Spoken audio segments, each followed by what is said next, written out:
قد كانت لكم أسوة حسنة في إبراهيم والذين معه إذ قالوا لقومهم إنا براء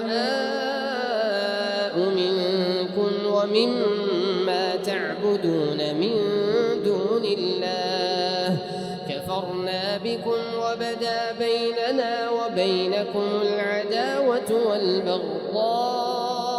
أبدا حتى تؤمنوا بالله وحده إلا قول إبراهيم لأبيه لأستغفرن لك وما أملك لك من الله من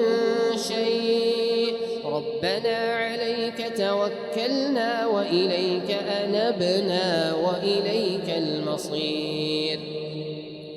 ربنا لا تجعلنا فتنة للذين كفروا واغفر لنا ربنا إنك أنت العزيز الحكيم لقد كان لكم فيهم أسوة حسنة لمن كان يرجو الله واليوم الآخر ومن يتول فإن الله هو الغني الحميد عسى الله أن يجعل بينكم وبين الذين عاديتم منهم مودة والله قدير والله غفور رحيم لا ينهاكم الله عن الذين لم يقاتلوكم في الدين ولم يخرجوكم